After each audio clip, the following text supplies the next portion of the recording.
No princípio era o Verbo. Desenvolver.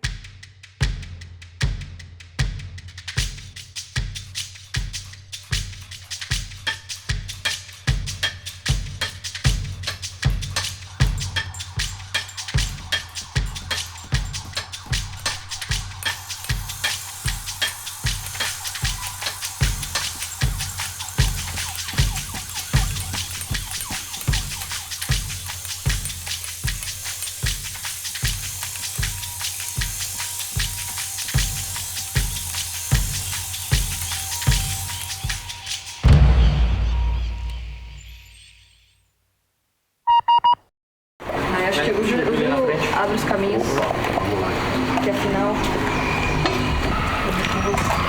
Eu vou ficar quieta, tá, Júlio? Você vai falando, né? Pode falar também. Nossa.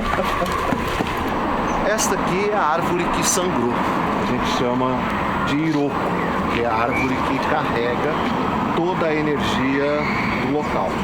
Aconteceu há 3, 4 anos atrás, quando nós mandamos podar. Aqui tinha um tronco que atrapalhava este caminho aqui. No dia seguinte, a árvore começou com aquela resina ali vermelha, igual urucum mesmo, sangrar. Não é pau-brasil nem nada isso aqui, né? Aí eu fui procurar, né, pesquisar e saber o que significava isso aí. Mãe Silvia de Oxalá, que é a mentora e idealizadora desse projeto aqui, ela me disse uma frase muito emblemática: meu filho, essa árvore na realidade está jorrando o sangue dos nossos ancestrais que estão enterrados nos túneis ali debaixo da casa do sítio da Ressaca.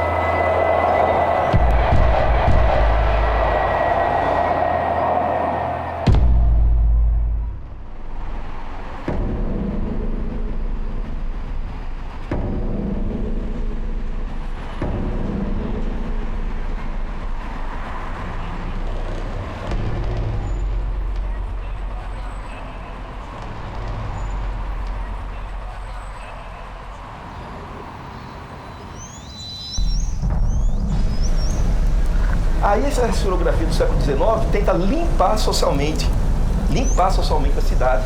Limpar como? Expulsando os negros, expulsando os índios da área central. E eu vou dar o nome do cara, né? Antônio Prado, da família Prado. A família Prado é uma família quatrocentona de São Paulo que queria branquear a cidade e torná-la uma cidade europeia. Para isso, você tem que urbanizar a arquitetura, seguindo os modelos franceses, italianos, ingleses. A Estação da Luz é um exemplo disso, e você tem que expulsar negros, caipiras, mulatos, índios da área central. O caipira é um índio, é um negro, ele é o misturado com índio e negro. Expulsou, realmente expulsou, né? Mas não ganhou. A Várzea do Carmo sempre foi visto como um problema para a prefeitura, e ainda é. Né? O prefeito Washington Luiz dizia que na Várzea do Carmo se amontoa mosquitos, negras amaliciadas e caipiras todos sujos. E ele manda fazer o Parque Dom Pedro. Vai no Parque Dom Pedro hoje. Não adianta, isso que eu chamo de território. A Várzea do Carmo é reduto, é território indígena, negro, popular. E não adianta a prefeitura tentar expulsar os camelôs da 25 de março, que eles vão voltar. Eles estão lá antes dos coreanos, antes dos chineses, antes dos árabes, tá certo? É território. Outro território, eu quero que você perceba. Avenida da Liberdade. Sabe por que Avenida da Liberdade? Olha que interessante. Uma cidade, para ter fóruns de cidade de vila, ela tem que ter o pelourinho ou a forca. São Paulo tinha uma forca. E era onde eram enforcados os índios, os negros e os pobres. A criação da força pública que antecede as polícias, em 1831, tem lá a bandeira bandeirante, milícia bandeirante, né? Tem um autor que diz que o bandeirante é o homem branco fecundador, civilizador. Ele representa o que a elite branca quer de imagem para São Paulo. Que é isso, né? Que é uma imagem embranquecida, né? Porque a gente não pode esquecer que a gente está nesse período, a gente está no processo de branquear cada vez mais, né? Essa cidade.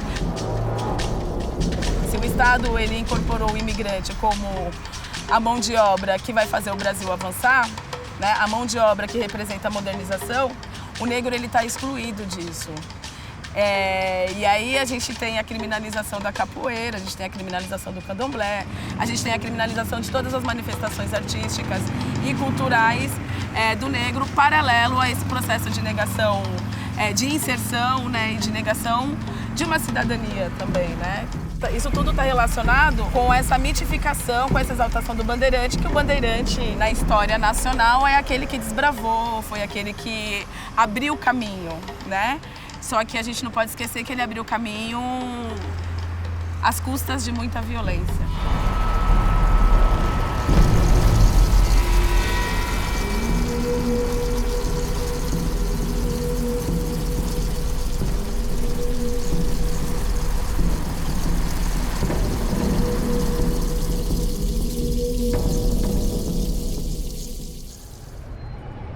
E agora, não sei se vocês estão sabendo também, a Prefeitura de São Paulo está fechando as tendas, né, que ficam nos baixios dos viadutos,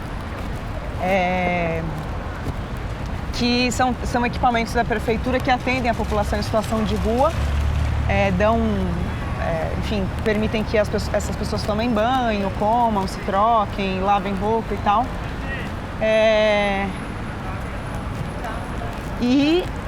Isso, evidentemente, é uma tentativa de esvaziar cada vez mais o centro da cidade dessas pessoas, dessa população. Ou seja, essas pessoas que tinham antes onde tomar banho não tem mais, né? Que tinham antes meios de conseguir, por exemplo, catar papelão nessa região e conseguir algum dinheiro, não tem mais. Então, qualquer coisa que se ofereça para elas daqui para frente vai ser útil para elas, né? E essa redução daquilo que já era reduzido é muito perverso, é muito cruel, né? E isso é muito próprio do neoliberalismo, né? Essa precarização, essa pressão sobre as pessoas, esse arroxo, essa tentativa constante, né, de tornar a vida cada vez mais insuportável, assim, para que as soluções oferecidas, né, que essas pessoas vão ter que consumir sejam cada vez mais escassas, né? E por isso as pessoas estejam dispostas a cada vez mais entregar até a última gota de sangue da sua vida para conseguir sobreviver. Só um adendo, assim, tipo, quando eu morava aqui, todos os dias quase que eu descia pro vale de rolê e tal, sempre estava rolando batida, assim, sempre. E sempre as pessoas eram negras, sempre, assim. É muito louco, porque na hora do almoço desce um monte de gente que trabalha nos escritórios por aqui e tal, desce para fumar tipo, pós-almoço, e os caras só dão batida em quem é negro, assim, sempre, é batata, assim.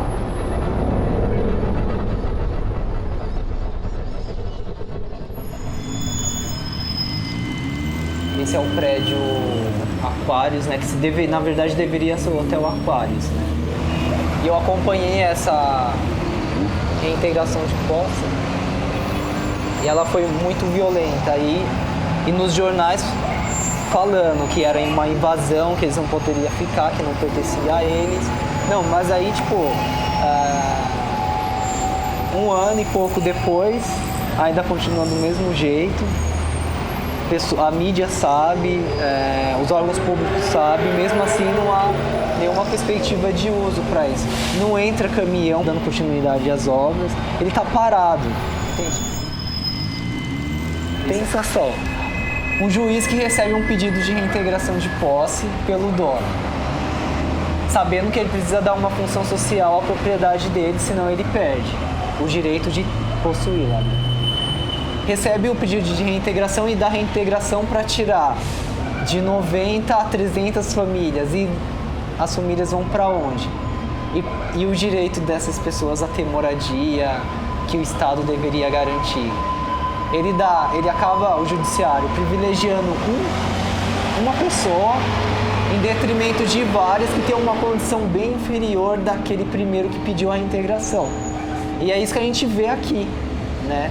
E é difícil acordar todos os dias, abrir a janela e ver que um prédio que poderia estar atendendo mais ou menos 200 famílias está vazio a moças com segurança, 2, 3 armados, tomando conta de concreto.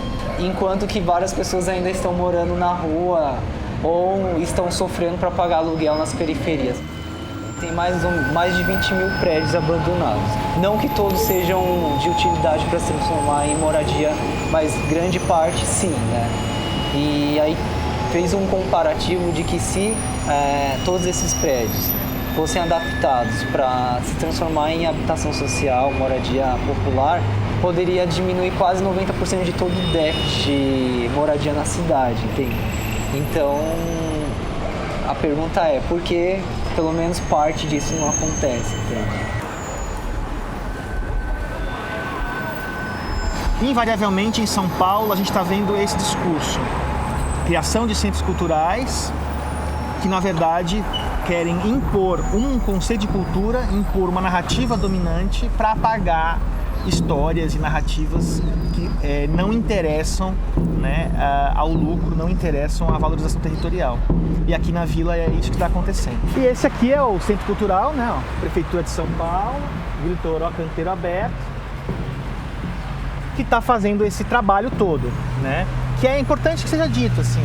As pessoas estão aqui tentando fazer um centro cultural aberto, chamando as pessoas, chamando ex-moradores. Mas a grande tristeza da história é essa, é você usar o discurso da arte e da cultura para esse fim. Deixando claro, não há um discurso contra centros culturais, ao contrário, que pipoquem centros culturais. Agora, não utilizem o discurso da cultura, como diz o Guattari, de forma autoritária. Não utilizem o discurso da cultura para impor uma cultura, impor um tipo de cidade, de conceito de acesso à cultura, disfarçado de aberto. Isso é colonização do imaginário, isso é gentrificação, isso é especulação imobiliária. E quem financia isso aqui é o Banco Itaú e a Camargo Corrêa. Isso tem que ficar claro, as pessoas têm que entender qual é o papel de uma iniciativa dessa nesse lugar. Está atrelado a outros interesses. Não é por acaso, começam os despejos, começa a pipocar empreendimentos e é lançado o plano de restauro da vila e já se antecipa o centro cultural e tal, para afirmar este uso e apagar resistências, apagar possíveis críticas.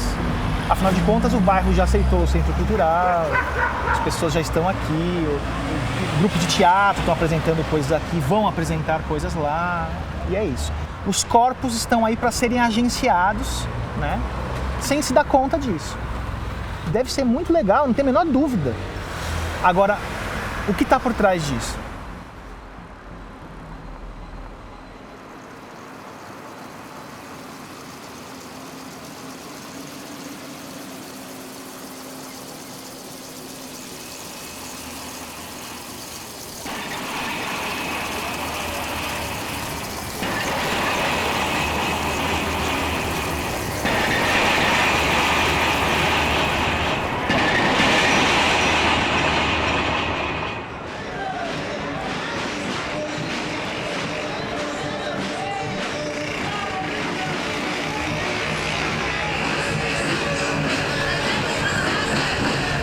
Quer esperar a outra, não?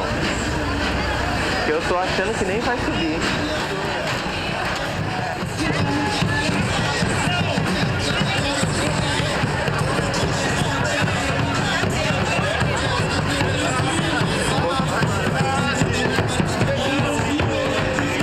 Ah, sim, se juntaram. Olha que interessante.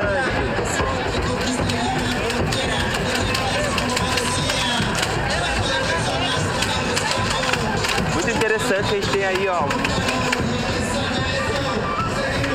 uma tentativa de um ato unificado entre os imigrantes e a população de terreiro. Muito interessante, né? Dois processos de discriminação. A gente tem o povo de terreiro que está fazendo um ato aí contra a intolerância religiosa. Agora em 2015, só no início desse ano, desde o início até o final do ano, quase 15 terreiros foram queimados por intolerância religiosa em várias partes do Brasil. E aqui a gente está tendo um ato único nas pessoas que sofrem discriminação. Os imigrantes de outros países e o povo santo. Muito interessante isso, a resistência nunca para, né? A resistência é contínua. A luta não é segregada, isso aí, muito louco, né? Por mais que você tenha a segregação, a luta, existe possibilidade de união na luta, né? Muito interessante isso. Bom, vale ressaltar que aqui também o povo de terreiro em São Paulo sofre pra caraca até os dias de hoje, do processo de segregação e da intolerância religiosa. Essa é minha mãe, ali naquela região ali do Peruche, da Casa Verde, tinha muito terreiro naquele tempo antigo, né? Mas ainda tem. Ainda tem, né? Ainda tem alguns antigos. Mesmo com aquele processo de transformação do bairro, o pessoal conseguiu resistir, né? Ah, conseguimos porque quem chegou depois nos encontraram lá, né? Muito interessante, O axé já a estava resistência do plantado. pessoal ali. E a resistência. É o que a gente sempre fala. E o que nós herdamos dos nossos ancestrais foi a resistência. Axé. A gente estava falando hoje um pouquinho lá da Irmandade do Rosário. É, também é uma resistência ferrenha, né? A gente Meu irmão faz parte. O irmão da senhora faz porque parte. Porque ele é católico, apostólico, romano. José de Aruanda é um grande lutador. Hoje baixa no terreiro, traz a paz e o amor. Sua sabedoria.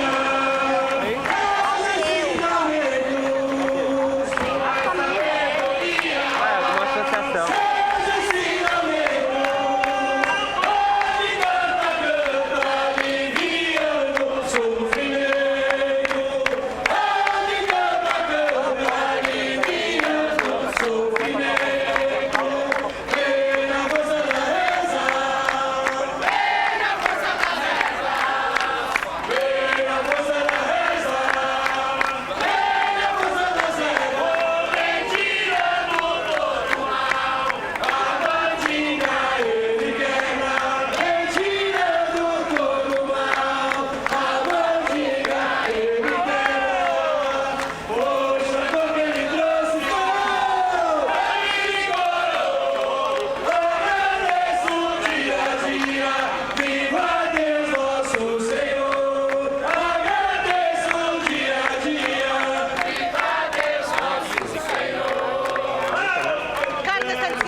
Salve todo mundo brasileiro.